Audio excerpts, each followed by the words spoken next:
رات کا تیسرا پہر شروع ہو گیا تھا۔ چاروں طرف خاموشی چھائی ہوئی تھی۔ یوں لگتا تھا جیسے ساری دنیا تھک ہار کر سو گئی ہے۔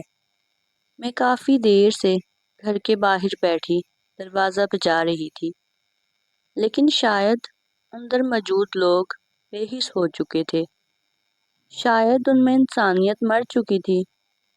ان سے تو مجھے کوئی امید نہیں تھی، لیکن جس کے نام سے میں اس گھر میں آئی تھی اس نے بھی مجھ سے منہ موڑ لیا تھا۔ اس کو اتنا بھی احساس نہیں تھا کہ رات کے اس پہر اس نے اپنی عزت کو درندوں کے ہاتھوں برباد ہونے کے لیے چھوڑ دیا۔ کیا وہ نہیں جانتا تھا کہ باہر کی دنیا کیسی ہے؟ اکیلی عورت کو دیکھ کر مجھے وہاں بیٹھے ہوئے نہ جانے کتنے گھنٹے ہو گئے تھے، لیکن ابھی تک کسی نے بھی دروازہ نہیں کھولا تھا۔ تھک ہار کر میں وہاں سے اٹھ گئی۔ رات کافی گہری ہو چکی تھی۔ میں سوچوں میں گم آہستہ آہستہ چلتی جا رہی تھی۔ مجھے سمجھ نہیں آ رہا تھا رات کے اس پہر میں کس سے مدد مانگوں۔ کوئی بھی تو نہیں تھا جو مجھے کچھ گھنٹوں کے لیے اپنے گھر میں پناہ دیتا۔ راستے میں کئی نشئی پڑے نظر آ رہے تھے۔ ان سب کو دیکھ کر اب مجھے ڈر لگ رہا تھا۔ ان سب سے بچنے کے لیے میں قبرستان والے راستے کی طرف مڑ گئی۔ رات کے اس پہر وہاں پر کوئی بھی جانے کی ہمت نہیں کرتا تھا، اور میں تو بچپن سے ہی بہت زیادہ ڈرپوک تھی، لیکن میں نے اپنی عزت بچانے کی خاطر بغیر کسی ڈر کے قبرستان کی طرف جا رہی تھی۔ لیکن شاید وہاں پر جا کر میں نے اپنی زندگی کی سب سے بڑی غلطی کی تھی۔ یار ابرش، جلدی چلو، آگے ہی اتنی دیر ہو گئی ہے۔ لیکن تمہاری شاپنگ ہے کہ ختم ہی نہیں ہو رہی۔ اب اگر تم نہیں آئی تو میں اکیلے ہی چلی جاؤں گی۔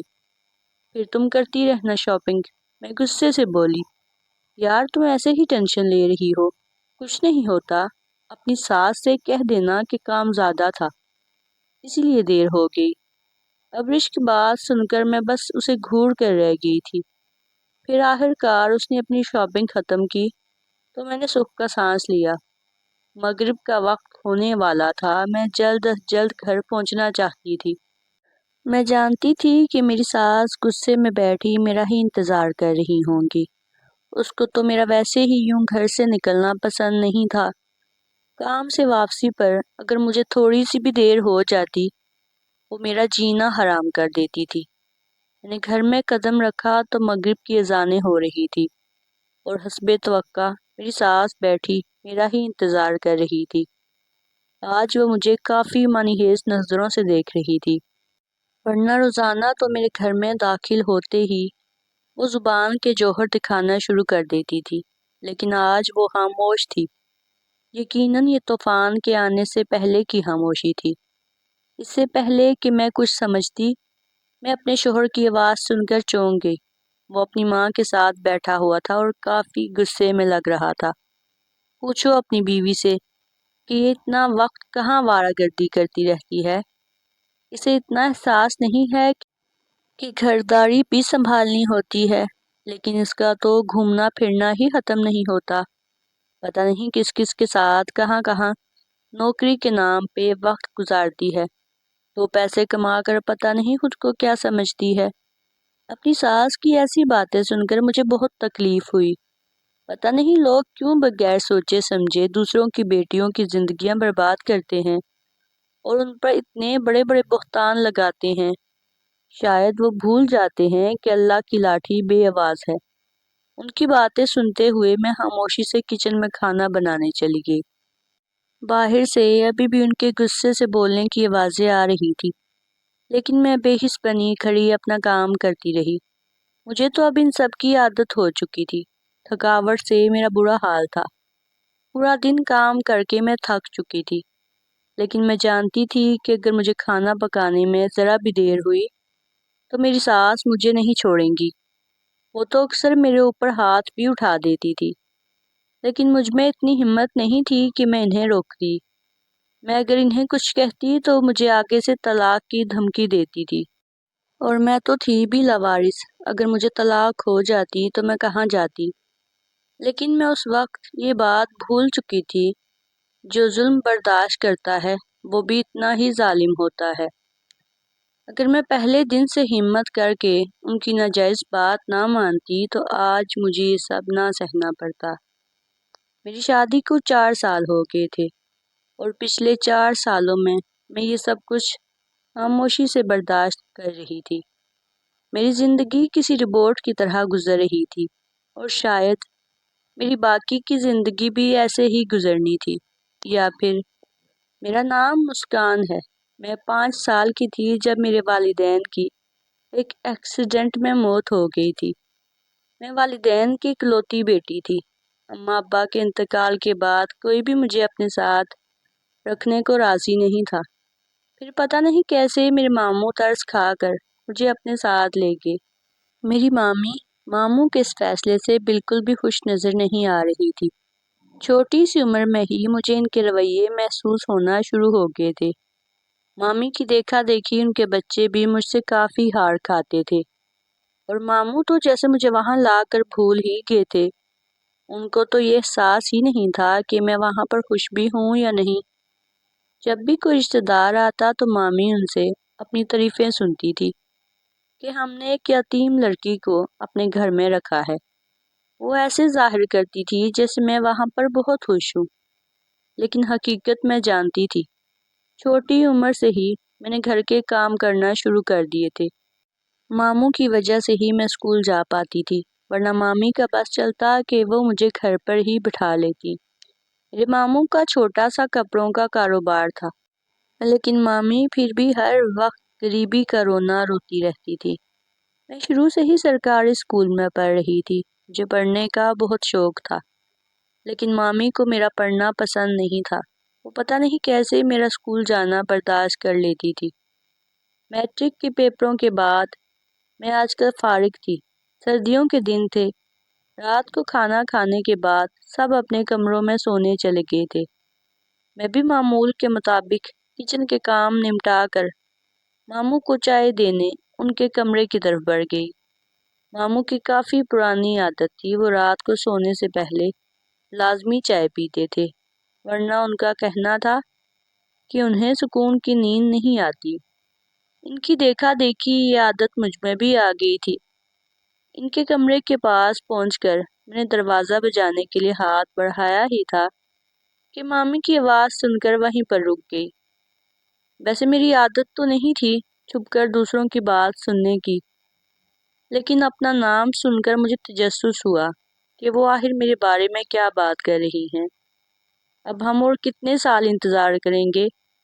میں اسے اس گھر میں مزید برداشت نہیں کر سکتی۔ آپ کو جو بھی کرنا ہے جلدی کریں۔ یہ میری مامی کی آواز تھی۔ یار، ایک تو تم اتنی بے صبری ہو، آگے اتنے سال انتظار کیا ہے، تھوڑا سا اور کر لو۔ یہ نہ ہو کہ تمہاری جلد بازی کی وجہ سے سب کچھ برباد ہو جائے۔ مجھے ماموں کی بات سن کر حیرت ہوئی۔ وہ کس بارے میں بات کر رہے تھے؟ لیکن ان کی اگلی بات سن کر تو میرے پاؤں تلے زمین نکل گئی۔ مجھے تو یقین ہی نہیں آ رہا تھا کہ وہ صرف ایک گھر کی خاطر اتنے سالوں سے مجھے اپنے پاس رکھے ہوئے ہیں۔ اب وہ دونوں بیٹھے اندر منصوبہ بنا رہے تھے کہ کیسے جلد از جلد وہ میرے ماں باپ کا گھر اپنے نام کروا کر مجھے یہاں سے نکال دیں۔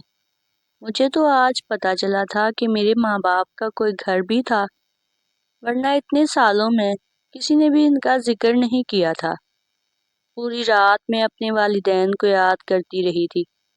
میں اس حقیقت کو تسلیم کرنے کے لیے راضی نہیں تھی کہ ماموں مجھے صرف ایک گھر کے لیے اپنے پاس رکھے ہوئے ہیں۔ دن تیزی سے گزر رہے تھے۔ میرا کالج میں داخلہ ہو گیا۔ اس دن کے بعد میں اور زیادہ محتاط ہو گئی تھی۔ میں نہیں چاہتی تھی کہ میری کسی بھی حرکت سے انہیں پتہ چلے کہ میں ان کے بارے میں ان سب جان چکی ہوں۔ لوگوں کی حقیقت جان کر ان کے ساتھ رہنا بہت مشکل ہوتا ہے۔ یہ بات میں نے اب جان لی تھی۔ ماموں کی 2 ہی بیٹیاں تھیں۔ وہ دونوں اپنی اپنی دنیا میں مگن رہتی تھی۔ ماں کی طرح ان دونوں نے مجھے کبھی بھی باتیں نہیں سنائی تھی، لیکن جب بھی انہیں کوئی کام ہوتا تو وہ مجھے ہی یاد کرتی تھی۔ ان دونوں کے رشتے مامی نے اپنے بھانجوں سے طے کیے تھے۔ کچھ عرصے بعد ان دونوں کی شادی تھی۔ شادی کی تیاریوں کی ساری ذمہ داری مامی نے مجھے دی تھی۔ ان کی بہن کافی امیر گھرانے سے تعلق رکھتی تھی۔ مامی نے مجھے مہمانوں کے سامنے آنے سے سختی سے منع کیا تھا۔ سارے کام مکمل کرنے کے بعد میں واپس اپنے کمرے میں بند ہو جاتی تھی۔ ویسے بھی مجھے بچپن سے اکیلے رہنے کی عادت تھی، تو یہ سب کچھ میرے لیے نیا نہیں تھا۔ ان دونوں کی شادی میں مامی نے مجھے آنے سے سختی سے منع کیا تھا۔ کالج کے بعد میں نے ایک فیکٹری میں کام کرنا شروع کر دیا تھا۔ مامی نے صاف کہہ دیا تھا کہ اب وہ میرا اور خرچہ نہیں اٹھا سکتی۔ سارا دن کام کرنے کے بعد شام کے وقت میں تھکی ہاری واپس آتی تھی۔ واپس آنے کے بعد مجھے گھر کے کام بھی کرنے ہوتے تھے۔ اس سب میں بالکل تھک جاتی تھی۔ میرے پاس تو آرام کرنے کا وقت بھی نہیں ہوتا تھا۔ رات کو بستر پر لیٹتے ہی میری آنکھ لگ جاتی تھی اور پھر صبح فجر کے وقت میں اٹھ جاتی تھی۔ شروع میں تو مجھے فیکٹری میں کام کرنے میں کافی مشکل ہوئی تھی، لیکن پھر آہستہ آہستہ مجھے اس سب کی عادت ہوتی جا رہی تھی۔ ابرش سے میری دوستی وہیں پر ہوئی تھی اور اس میں ابھی زیادہ اسی کا ہاتھ تھا۔ وہ کافی باتونی لڑکی تھی۔ اپنے ابا کے انتقال کے بعد اس نے فیکٹری میں کام کرنا شروع کیا تھا۔ اس کا ایک ہی بھائی تھا، وہ بھی اسی طرح مختلف جگہوں پر کام کر کے گھر چلاتا تھا۔ اس کی امی کافی بیمار رہتی تھی۔ وہ کام کے ساتھ ساتھ اپنی پڑھائی بھی کرتی تھی، اور پھر اس کے بار بار سمجھانے پر میں نے بھی آگے پرائیویٹ داخلہ لے لیا تھا۔ ابرش کے ساتھ وقت گزار کر مجھے ایسا لگتا تھا جیسے میں اپنے سارے دکھوں کو بھول گئی ہوں۔ مجھے وہاں کام کرتے ہوئے تقریباً 1 سال ہو گیا تھا۔ اس دوران میری ابرش سے کافی گہری دوستی ہو گئی تھی، لیکن اس کے بار بار کہنے کے باوجود میں ایک بار بھی اس کے گھر نہیں گئی تھی۔ میں اچھے سے جانتی تھی کہ اگر مجھے گھر پہنچنے میں ذرا سی بھی دیر ہوئی تو مامی مجھے نہیں چھوڑیں گی۔ مجھے مامی سے اتنا ڈرتا دیکھ کر ابرش کافی چڑھتی تھی۔ ابرش بار بار مجھے سمجھاتی تھی کہ اپنی مامی سے ڈرا نہ کرو۔ اگر تم یوں ہی سب سے ڈرتی، ان کی جی حضوری کرتی رہو گی تو لوگ ہمیشہ تمہیں اپنے مطلب کے لیے استعمال کریں گے۔ تھوڑا بہادر بنو اور اپنے لیے آواز اٹھانا سیکھو۔ لیکن مجھ میں اتنی ہمت نہیں تھی کہ میں مامی کے آگے کچھ کہہ پاتی۔ آج میں گھر پہنچی تو مامی کہیں گئی ہوئی تھی، جبکہ ماموں خلاف معمول گھر پر تھے۔ شاید ان کی طبیعت ٹھیک نہیں تھی، ورنہ وہ رات کو کافی دیر سے گھر آتے تھے۔ میں ماموں کے پاس گئی تو وہ کافی کمزور لگ رہے تھے۔ میں نے آج سے پہلے ان کی ایسی حالت نہیں دیکھی تھی۔ ان کو دیکھ کر لگ رہا تھا جیسے وہ صدیوں سے بیمار ہوں۔ مجھے سمجھ نہیں آیا میں کیا کروں۔ وہاں مامی بھی گھر پر نہیں تھی۔ میں ان کے پاس سے اٹھنے لگی تو انہوں نے میرا ہاتھ پکڑ کر مجھے وہیں پر روک لیا اور بولے، بیٹا مجھے معاف کر دو، میں تمہارے ساتھ بہت غلط کیا ہے۔ صرف ایک مکان کی خاطر تمہاری مامی کی باتوں میں آ کر میں تمہیں اپنے ساتھ لایا تھا، لیکن اب میں تمہیں تمہاری امانت واپس لوٹانا چاہتا ہوں۔ تمہارے والدین نے اپنے انتقال سے پہلے گھر کے کاغذات مجھے دیے تھے، اور تمہاری مامی کو بھی یہ بات نہیں پتا، اور میں چاہتا ہوں کہ تم بھی انہیں مت بتانا، اور گھر کے کاغذات تم اپنے پاس سنبھال کر رکھنا۔ میں نہیں چاہتا کہ کسی کو اس بارے میں کچھ بھی پتا چلے۔ ماموں کی بات سن کر میں نے خاموشی سے ہاں میں سر ہلا دیا۔ تھوڑی دیر بعد مامی بھی آ گئی تھی۔ اس واقعے کے تقریباً 1 ہفتے بعد ہی ماموں کا انتقال ہو گیا تھا۔ ماموں کے جانے کے بعد مامی بالکل خاموش ہو کر رہ گئی تھی۔ اب تو مجھے پہلے کی طرح باتیں نہیں سناتی تھی۔ مجھے ان کی خاموشی کافی چبھتی تھی۔ ماموں کی اچانک موت نے ان پر کافی گہرا اثر چھوڑا تھا۔ وہ پہلے کی طرح کہیں بھی نہیں جاتی تھی، سارا دن گھر پر ہی رہتی تھی۔ آج کام سے واپسی پر میں نے ابرش کے ساتھ اپنے گھر جانے کا سوچا تھا۔ میں چاہتی تھی کہ میں ایک دفعہ گھر کی حالت دیکھوں، اس لیے ہم دونوں جلدی چھٹی لے کر فیکٹری سے آ گئے تھے۔ گھر کے پاس پہنچے ہی میری حالت کافی عجیب ہو رہی تھی۔ یہ وہ گھر تھا جہاں پر میرے والدین نے اپنی زندگی گزاری تھی۔ گھر کی حالت دیکھ کر کہیں سے بھی نہیں لگتا تھا کہ گھر کافی سالوں سے بند پڑا ہے۔ یقیناً ماموں یہاں کی صفائی وغیرہ کرواتے رہے تھے۔ جانے کب تک وہیں پر رہتی کہ ابرش نے مجھے وقت گزرنے کا احساس دلایا۔ مغرب کی اذانیں ہو گئی تھی۔ یہ دیکھ کر میں کافی پریشان ہو گئی۔ یقیناً میرے لیٹ آنے پر مامی بہت غصہ ہوں گی۔ ابرش مجھے گھر تک چھوڑ گئی تھی، ساتھ میں اس کا بھائی بھی تھا۔ میں جلدی سے ان دونوں کا شکریہ ادا کرتے ہوئے اندر کی طرف بڑھ گئی۔ اندر داخل ہوئی تو چاروں طرف خاموشی چھائی ہوئی تھی۔ مامی کہیں بھی نظر نہیں آ رہی تھی، شاید وہ اپنے کمرے میں تھی۔ میں جلدی سے سامان رکھ کر کچن میں چلی گئی۔ اب مجھے جلدی سے کھانے کی تیاری کرنی تھی۔ کھانا تیار کرنے کے بعد میں کمرے میں گئی تو دیکھا وہ سوئی ہوئی تھی۔ شاید ان کو میرے لیٹ آنے کا پتہ نہیں چلا تھا۔ یہ دیکھ کر میں نے سکھ کا سانس لیا، ورنہ جب سے میں گھر آئی تھی مجھے کافی ڈر لگ رہا تھا۔ ایک دفعہ پہلے بھی گھر لیٹ پہنچنے پر انہوں نے مجھے بہت باتیں سنائی تھی۔ اس کے بعد سے تو میں نے توبہ کر لی تھی کہ کبھی بھی لیٹ نہیں ہوں گی۔ دن یوں ہی گزرتے جا رہے تھے۔ آج میں کام سے واپس آئی تو مامی بیٹھی میرا انتظار کر رہی تھی۔ مسکان، ادھر بیٹھو، مجھے تم سے ضروری بات کرنی ہے۔ مجھے کافی حیرت ہوئی، اس سے پہلے میں نے کبھی انہیں اتنا سنجیدہ نہیں دیکھا تھا۔ دیکھو، تمہاری عمر ہو رہی ہے، میں تمہاری کسی اچھی جگہ شادی کرنا چاہتی ہوں۔ میں جانتی ہوں کہ میں نے کبھی بھی تمہارے ساتھ اچھا رویہ نہیں رکھا۔ اب میں اکیلے یہاں پر نہیں رہ سکتی۔ میں جلد ہی اپنی بہن کے پاس چلی جاؤں گی، لیکن اس سے پہلے میں چاہتی ہوں کہ میں تمہاری شادی کر دوں۔ پچھلے ہفتے ہی تمہاری چچی اپنے بیٹے کے لیے تمہارا رشتہ لے کر آئی تھی۔ مجھے اس میں کوئی برائی نظر نہیں آئی تو میں نے ہاں کر دیا۔ اچھا ہے، تم اپنوں میں رہو گی۔ شاید ان لوگوں کو اپنی ماضی کی غلطیوں کا احساس ہو گیا ہے، اسی لیے وہ اپنے بیٹے سے تمہاری شادی کرنا چاہتے ہیں۔ ان کی بات سن کر میں خاموش ہو گئی۔ مجھے سمجھ نہیں آ رہا تھا کہ میں انہیں کیا جواب دوں۔ اتنے سالوں تک انہیں ایک بار بھی میری یاد نہیں آئی تھی، اور اب اچانک ہی وہ لوگ میرا رشتہ لے کر آ گئے تھے۔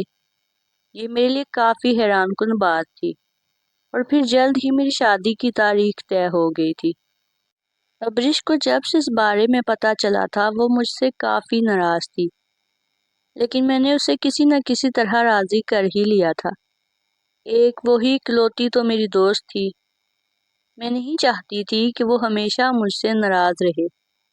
اسے لگتا تھا کہ وہ لوگ میرے گھر کے لیے یہ شادی کر رہے ہیں، لیکن میں نے اسے کسی نہ کسی طرح مطمئن کر دیا تھا۔ وہ تو شادی پر بھی آنے پر راضی نہیں تھی، لیکن میرے بار بار بلانے پر اس نے بس برائے نام ہی شرکت کی تھی۔ رخصتی کے وقت اس نے مجھے صاف کہا تھا کہ یار، مجھے تمہاری ساس کافی چلاک لگتی ہیں، تم ان سے تھوڑا بچ کر ہی رہنا۔ ولیمے کے اگلے دن ہی مامی اپنی بیٹیوں کے پاس چلی گئی تھی۔ شروع کے کچھ دن تو سب گھر والوں کا رویہ میرے ساتھ بہت اچھا رہا۔ ان کے رویے دیکھ کر مجھے ابرش کے سارے خدشات غلط ثابت ہوتے دکھائی دیے۔ میرے چاچو کا اپنا کاروبار تھا، ان کے انتقال کے بعد سے ان کا بیٹا ہی سنبھالتا تھا۔ گھر میں پیسے کی کمی نہیں تھی، لیکن پھر بھی میری ساس ہر وقت مہنگائی کا رونا روتی رہتی تھی۔ میری تینوں نندیں شادی شدہ تھیں، ان کا ہر ہفتے ہی گھر کا چکر لگتا تھا۔ میری شادی کو تقریباً 1 مہینہ ہو گیا تھا۔ آج چھٹی کا دن تھا، سب لوگ ہی گھر پر تھے۔ میں کچن میں کھانے کی تیاری کر رہی تھی۔ شادی کے 1 ہفتے بعد ہی میں نے گھر کا سارا کام سنبھال لیا تھا۔ گھر میں سب کا رویہ میرے ساتھ بہت اچھا تھا۔ کھانا کھانے کے بعد سب بیٹھے چائے پی رہے تھے کہ اچانک میری ساس بولی، مسکان، تم کب سے دوبارہ فیکٹری جاؤ گی؟ اتنی چھٹیاں کرو گی تو وہ لوگ تمہیں کام سے نکال دیں گے۔ لیکن میں نے تو کام چھوڑ دیا ہے۔ ان کی بات سن کر میں بولی، ارے ایسے کیسے چھوڑ دیا؟ پتہ تو ہے کتنی مہنگائی ہے۔ کل سے دوبارہ کام پہ جانا شروع کرو۔ آگے ہی گھر کے خرچے بڑی مشکل سے پورے ہوتے ہیں، اوپر سے ایک تمہاری بھی ذمہ داری آ گئی ہے۔ ان کی بات سن کر تو میں حیران رہ گئی۔ کل تک ان کی جو زبان شہد اگل رہی تھی، آج اس سے اتنی زہریلی باتیں سن کر مجھے یقین نہیں آ رہا تھا۔ میں اپنے شوہر کو دیکھ رہی تھی کہ شاید وہ بھی کچھ بولے، لیکن وہ تو ایسے منہ سی کر بیٹھا تھا جیسے اس کو کوئی فرق ہی نہ پڑتا ہو۔ مجھے اب ابرش کے خدشات یاد آ رہے تھے۔ یقیناً اس کا اندازہ بالکل درست تھا۔ اپنی ساس کی بات سن کر میں خاموشی سے اٹھی۔ اگلے دن ہی میں نے دوبارہ سے فیکٹری جانا شروع کر دیا تھا۔ ابرش نے مجھے دیکھا تو وہ خوش ہونے کے ساتھ ساتھ حیران بھی ہوئی تھی۔ جب میں نے اسے ساری بات بتائی تو وہ کافی غصہ ہوئی۔ دن تیزی سے گزرتے جا رہے تھے۔ آہستہ آہستہ سب گھر والوں کا رویہ میرے ساتھ بہت خراب ہوتا گیا۔ فیکٹری کے کام کے ساتھ ساتھ میں سارے گھر کا کام بھی کرتی تھی۔ اگر مجھے واپس آنے میں تھوڑی سی بھی دیر ہو جاتی تو میری ساس مجھے اتنی باتیں سناتی کہ میں حیران رہ جاتی۔ ان کی باتیں سن کر مجھے ایسا لگتا تھا جیسے انہوں نے اپنے بیٹے سے میری شادی کروا کر میرے اوپر بہت بڑا احسان کیا ہے۔ میں اتنے عرصے سے یہ سب کچھ خاموشی سے برداشت کر رہی تھی۔ مجھے تو کبھی خود پر حیرت ہوتی تھی کہ میں کیسے ان کی باتیں خاموشی سے سن لیتی ہوں۔ اب مجھے اندازہ ہو رہا تھا کہ جب آپ کے ماں باپ نہیں ہوتے تو آپ کو دنیا کی باتیں سننی پڑتی ہیں۔ ابرش مجھے بار بار سمجھاتی تھی کہ میں کیوں خاموشی سے ان کی ہر بات مانوں، لیکن میں بھی کیا کرتی؟ میرے پاس ان کی باتیں ماننے کے علاوہ اور کوئی چارہ ہی نہیں تھا۔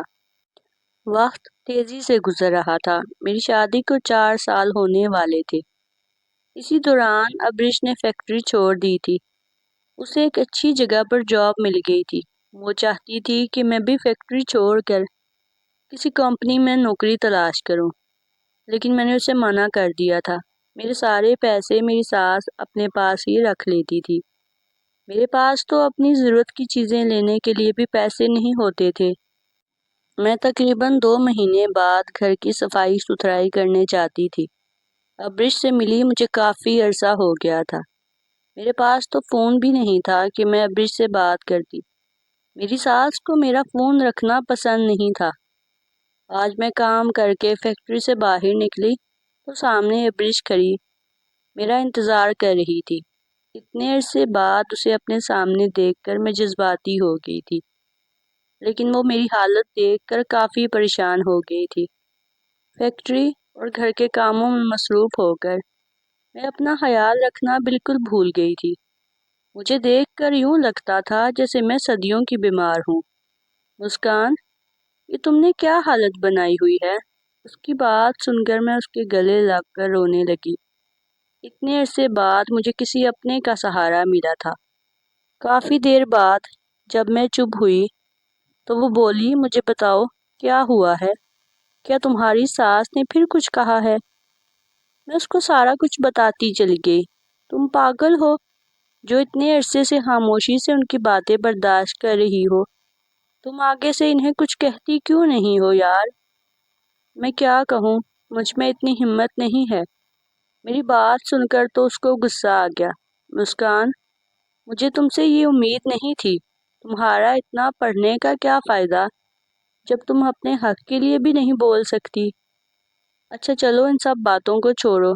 اگلے مہینے بھائی کی شادی ہے، تم لازمی آنا، اور میں تمہاری نہ بالکل نہیں سنوں گی۔ اس کی بات سن کر میں پریشان ہو گئی، کیونکہ میں جانتی تھی کہ یہ بات سن کر میری ساس ایک نیا طوفان کھڑا کر دیں گی، لیکن میں اسے منع کر کے اس کا دل نہیں توڑنا چاہتی تھی۔ پھر میں کافی دیر تک اس کے ساتھ بیٹھی باتیں کرتی رہی۔ اسی دوران مجھے وقت گزرنے کا احساس بھی نہیں ہوا۔ وہ مجھے کل پھر سے ملنے کا وعدہ کر کے چلی گئی تھی۔ گھر پہنچی تو کافی دیر ہو چکی تھی۔ میری ساس غصے میں بیٹھی میرا انتظار کر رہی تھی۔ ساتھ میں ان کی تینوں بیٹیاں بھی موجود تھی۔ مہارانی آ گئی سیر سپاٹے کر کے۔ تمہیں احساس بھی ہے کہ گھر پہ کام ہوتے ہیں، کھانا پکانا۔ یہ میری بڑی نند کی آواز تھی، جنہیں اپنے گھر سے زیادہ میرے گھر کے معاملات میں ٹانگ اڑانے میں دلچسپی تھی۔ میں جانتی تھی کہ اب وہ تینوں بیٹھی وقفے وقفے سے میری ساس کے کان بھرتی رہیں گی۔ میں ان چاروں کو نظر انداز کر کے کچن کی طرف بڑھ گئی۔ کھانا پکاتے پکاتے میں کافی تھک چکی تھی۔ اگلے دن ابرش پھر سے مجھ سے ملنے آئی تھی، پھر وہ مجھے زبردستی ہی اپنے ساتھ شاپنگ پر لے گئی تھی۔ میں جلد از جلد گھر جانا چاہتی تھی۔ میں جانتی تھی کہ اگر آج میں پھر سے لیٹ ہو گئی تو گھر میں ایک نیا ہنگامہ ہونا تھا، لیکن ابرش میری مجبوری سمجھتے ہوئے بھی مجھے دیر کروا رہی تھی۔ پھر آخر کار اس کی شاپنگ ختم ہوئی تو میں نے سکھ کا سانس لیا۔ گھر پہنچی تو مغرب کی اذانیں ہو رہی تھی۔ حسب توقع میری ساس بیٹھی میرا ہی انتظار کر رہی تھی، ساتھ میں میرا شوہر بھی تھا۔ میں خاموشی سے کچن کی طرف بڑھ گئی۔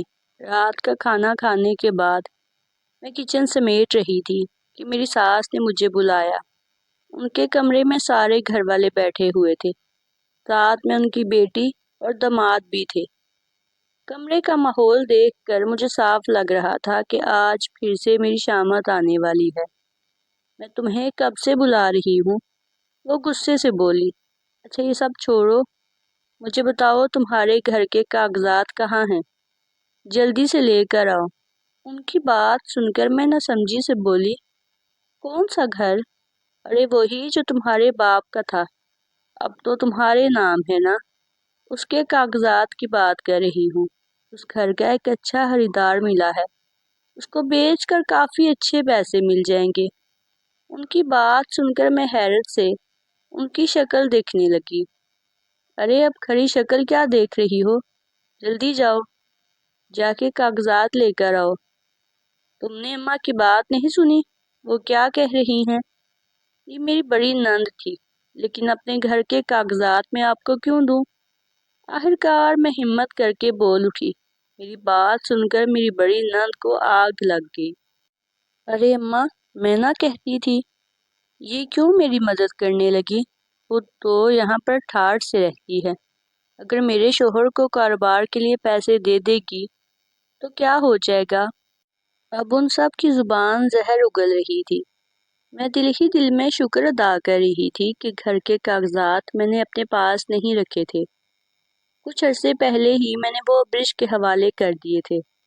اب مجھے احساس ہو رہا تھا کہ شاید میں نے زندگی میں پہلی بار کوئی صحیح فیصلہ کیا تھا۔ جب ان لوگوں کو میرے کمرے سے بھی گھر کے کاغذات نہ ملے تو انہوں نے چیخنا چلانا شروع کر دیا۔ میری ساس مجھے طلاق دینے کی دھمکی بھی دے رہی تھی۔ وہ تو شاید سوچ رہی تھی طلاق کا سن کر میں خاموش ہو جاؤں گی، لیکن میں جانتی تھی کہ اگر میں خاموش ہو گئی تو وہ لوگ پھر سے میرا فائدہ اٹھائیں گے۔ میں نے انہیں سختی سے گھر کے کاغذات دینے سے منع کر دیا تھا۔ میرا شوہر بھی خاموش تماشائی بنا بیٹھا ہوا تھا۔ اتنے سال اس کے ساتھ گزار کر مجھے اندازہ ہو گیا تھا کہ وہ ایک بزدل آدمی ہے۔ ابھی بھی اپنی ماں کے اشارے پر خاموش تھا۔ ٹھیک ہے، اگر تم ہمیں گھر کے کاغذات نہیں دے سکتی تو بھی یہاں سے نکل جاؤ، تمہارے لیے اب اس گھر میں کوئی جگہ نہیں ہے۔ ویسے بھی اتنے عرصے میں تم میرے بیٹے کو تو اولاد کی خوشی بھی نہیں دے سکی۔ یہ تو اس کی شرافت ہے جو وہ خاموش ہے، لیکن اب میں تجھے اپنے بیٹے کی زندگی برباد نہیں کرنے دوں گی۔ وہ خود سے چیخ رہی تھی۔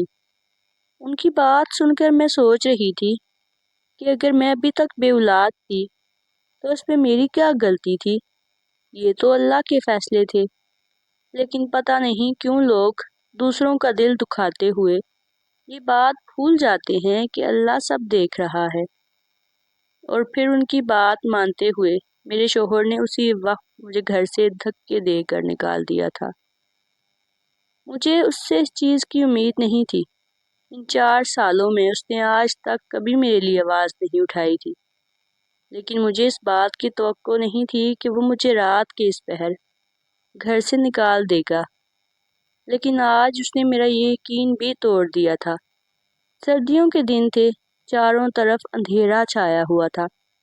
میں کافی دیر تک بیٹھی دروازہ بجا رہی تھی کہ شاید کسی کو مجھ پر رحم آ جاتا، لیکن میں یہ بات بھول گئی تھی کہ اندر موجود لوگ بے حس ہو چکے ہیں۔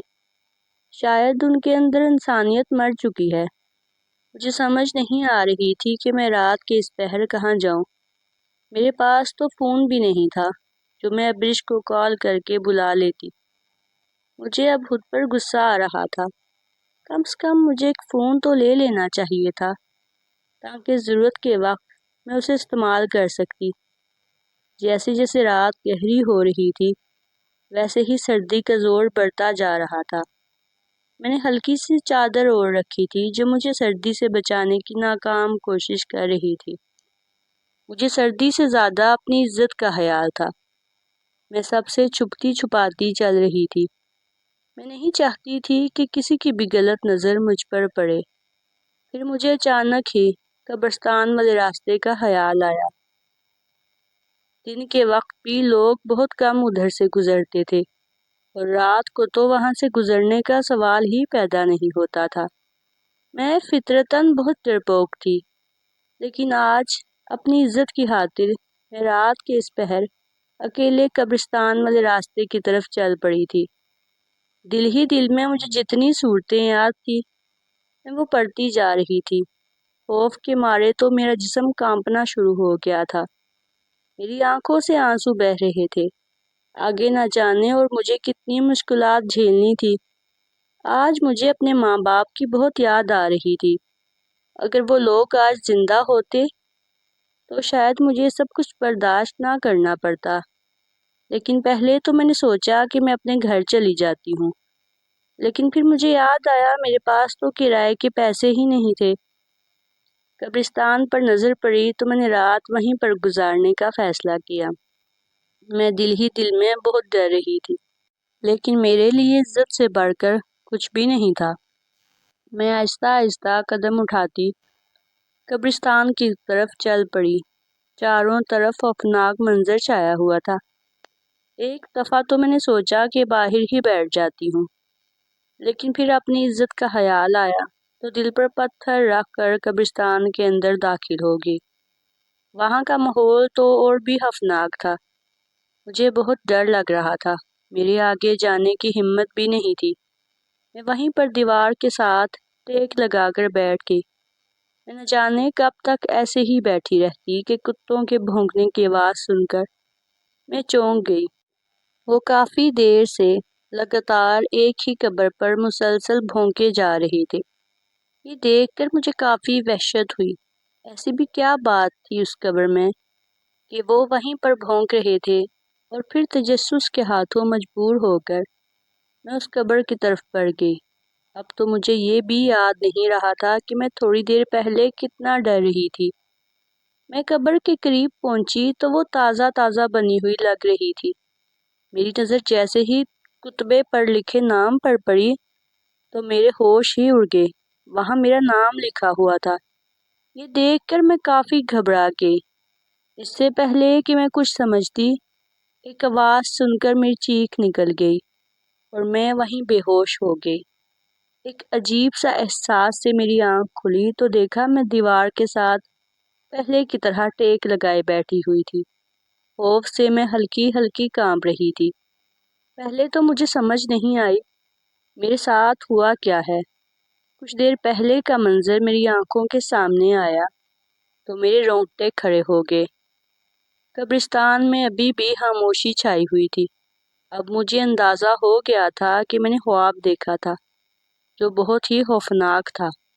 میں دل ہی دل میں دوبارہ سے اللہ کو یاد کرتی وہیں پہ بیٹھ گئی۔ تھوڑی دیر بعد ہی فجر کی اذان شروع ہو گئی تھی۔ آہستہ آہستہ میرا خوف بھی جا رہا تھا۔ سورج نکلنے کا وقت ہوا تو میں قبرستان سے نکل کر باہر آ گئی۔ اب آہستہ آہستہ میرے قدم فیکٹری کی جانب بڑھ رہے تھے۔ مجھے بس شام کا انتظار تھا۔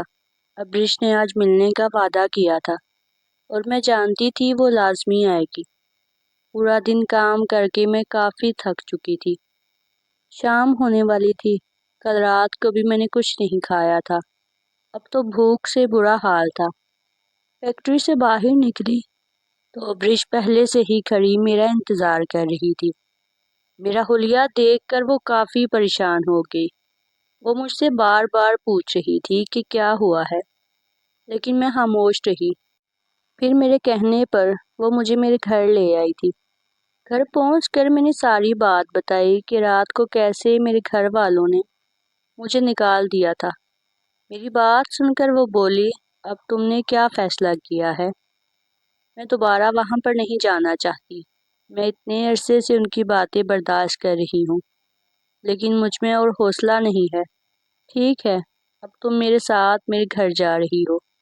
ویسے بھی بھائی کی شادی کے فنکشن شروع ہونے والے ہیں۔ اپنے دماغ سے سب کچھ نکال کر انہیں انجوائے کرو، پھر ہم اس کا کوئی حل سوچتے ہیں۔ پھر وہ مجھے زبردستی اپنے گھر لے گئی تھی۔ میں نے اس سے اتنا کہا تھا کہ میں یہیں رہنا چاہتی ہوں، لیکن اس کا کہنا تھا کہ تمہارے سسرال والے یہاں پر آ سکتے ہیں۔ مجھے اس کی بات مناسب لگی تو میں خاموش ہو گئی۔ اس کی امی مجھ سے کافی اپنائیت سے ملی تھی۔ اتنے عرصے کی جان پہچان کے باوجود آج میں پہلی دفعہ ان سے مل رہی تھی۔ میری شادی پر بھی وہ اپنی بیماری کی وجہ سے نہیں آ سکی تھی، اور پھر میں نے خود کو شادی کے کاموں میں مصروف کر لیا تھا۔ اسی دوران میں نے فیکٹری سے چھٹیاں لی تھی۔ شادی کے ہنگامے ختم ہوئے تو میں نے گھر جانے کا فیصلہ کیا۔